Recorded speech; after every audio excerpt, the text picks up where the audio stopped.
WTF Metro.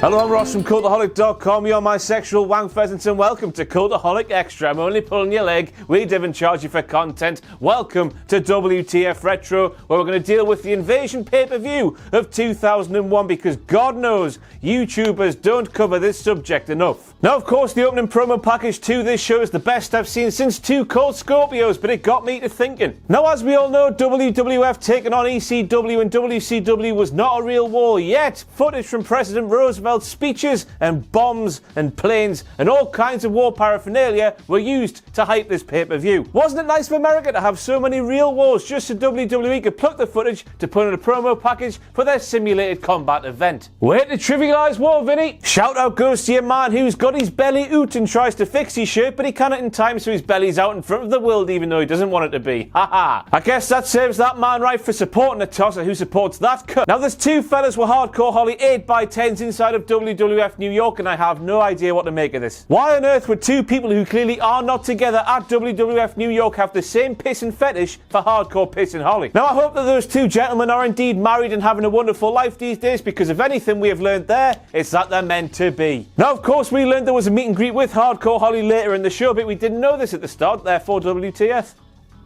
And then all of a sudden, Lance Storm and Mike Awesome were in the middle of the ring because their entrance was cut out of the show. Somebody please tell me why, I'd really like to know. Can it be because they're Canadian? What's all that about?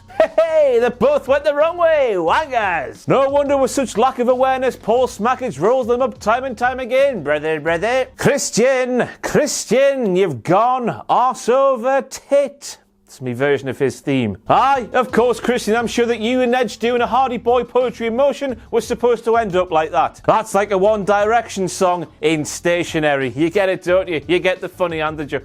The opposite to poetry in motion, 5-star content. Now if I can be serious for a minute, Maggle Cole. Maggle.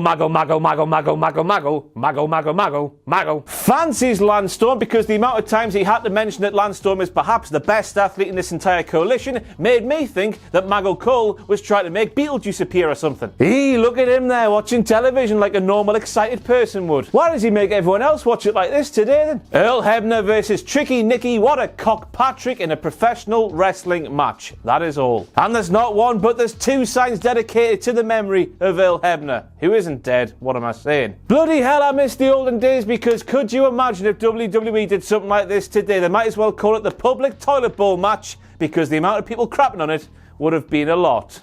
Five. Dun.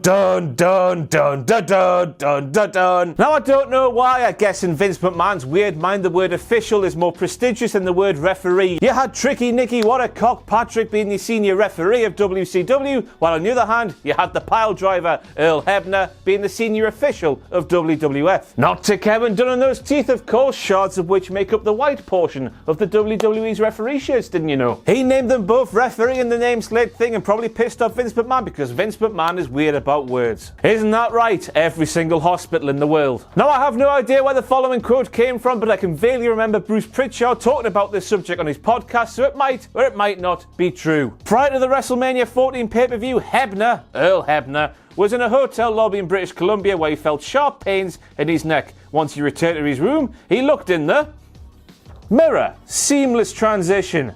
And found his eyes bloodshot. He hurriedly called his brother Dave, who came up to help him. He was then taken to British Columbia Hospital, where he remained until after the event. So in 1998, we had something really bad happen to Earl Hebner. Then in 2001, we had him flying around that wrestling ring like a fly, on toot, on caffeine, on Red Bull, while listening to the finer works of Scooter. He was all over the shop is what I'm trying to say here, while he probably shouldn't have been. Earl, you're a bloody animal. No kids, never take nachos from strangers. Now I know she did it loads back then, and I know he wasn't portraying the dead man character back then as well, but Sarah calling the Undertaker Mark live on WWE shows will never ever rest easy with me. When she said it here, I felt like I kicked a newborn baby right in the face. I pushed an old age pensioner out of his favourite chair. It just doesn't feel right. Here's a direct quote from Maggle Cole. So much on the line for these young WCW superstars, because you know that if WWE established dominance, you know Mr. McMahon will never give a guy like a Palumbo or a Hare the time of day. Of course, both men were hired by WWE following the conclusion of the Invasion angle, in which up Palumbo, he was hired twice. Nice one, Michael, you clever dick. What the hell has Celine Dion and her concert got to do with the Invasion, besides from the fact that this angle sounded like the Titanic?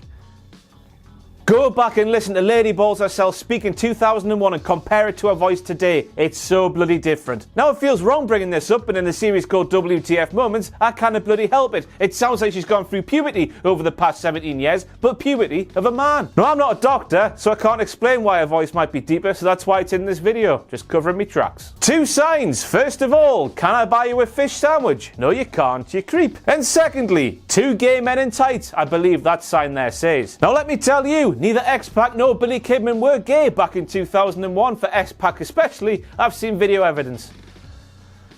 And how the hell is that not a low blow? Now I get referees' discretion and all that, but Billy Kidman almost relocated X-Pac's Uncle Crackers somewhere in his bloody stomach. Well, lucky this match didn't take place in 2013, or Kidman could have relocated X-Pac's bollocks somewhere in his arsehole. It's a good job it was watertight in 2001, watertight. Me legs go from here all the way up to here.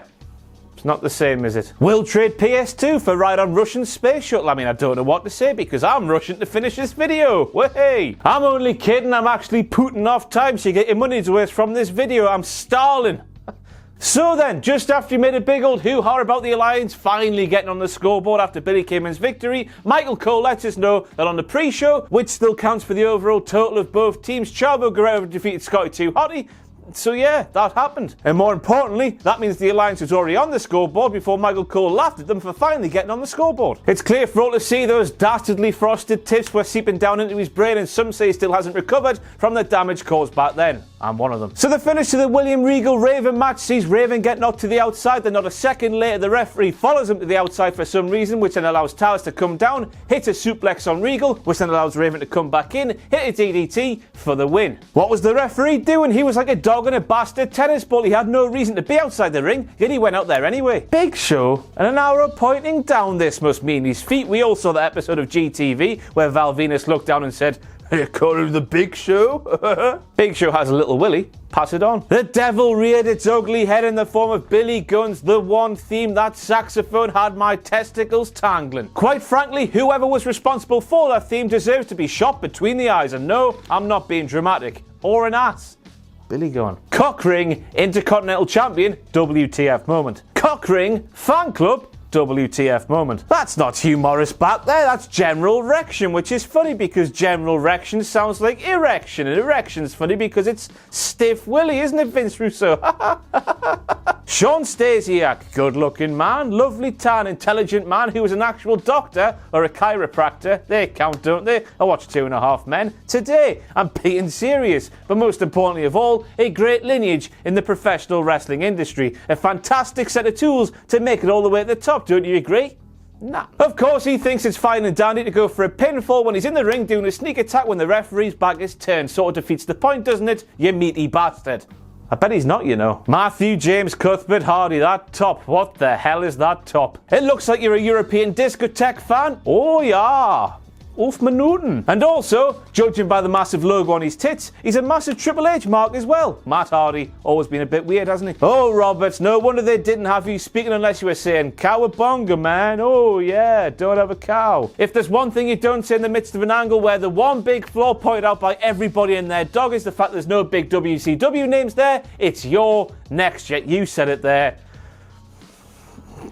Smoke weed every day. Hardcore Holly, soft as Diamond Dallas Page when he's looking at anybody but Sarah. It's a topical reference.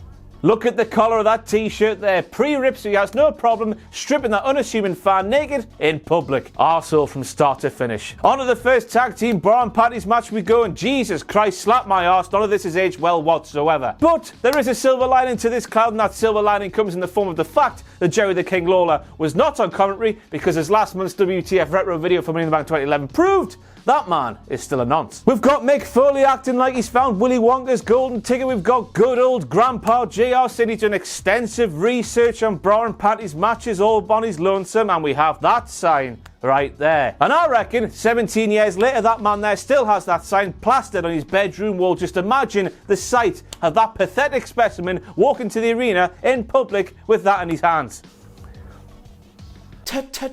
Tea time. So the two signs there read I chew tobacco because the Undertaker does. Talk about positive role models there, eh? You too can be like the Undertaker by holding something in your gums that will literally rot your face off. Hey, he went the wrong way as well, what a wanker. So WMMS is a radio station in Cleveland apparently, and that small child there, who presumably is from Cleveland, has a sign at a WWE show in Cleveland supporting that Cleveland radio station. How cute. So why then is a Nazi security guard? Don't worry pal, you're not a real Nazi, you're a Nazi in the same way that a traffic warden or a debt collector is. Confiscating that little man's sign.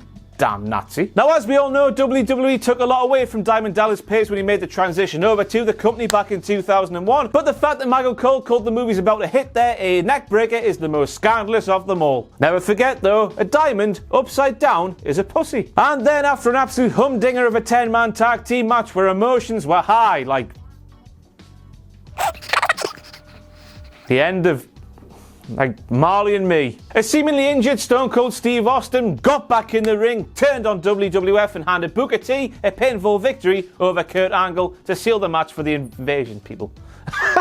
Of course, this was Stone Cold Steve Austin's little emo phase where he sold his soul to the devil himself at WrestleMania X7. Now, after giving Vince McMahon the old Stone Cold, or so we thought, he turned his back on his boss once again. Now, I know earlier in this video I mentioned that Stephanie McMahon was definitely going through boy puberty, but it seems that Stone Cold is going through the same thing as well. His emotions are irrational and all over the shop. Somebody needs to call his bastard mama. And how the hell did he know that was going to happen? Again. And that's it for all the WTF moments from the Invasion pay-per-view of 2001. I hope you had a great time. Thank you very much for being a sexual wank pheasant. I've been Ross. Tatty bye. Follow me on the Twitter machine at Ross on Ross. And if you like what we do here at Cultaholic, it's patreon.com/Cultaholic. Anything you can afford to give us will be greatly appreciated and we'll love you forever. But most importantly of all, do not forget to subscribe to this channel and join us everywhere we have the things.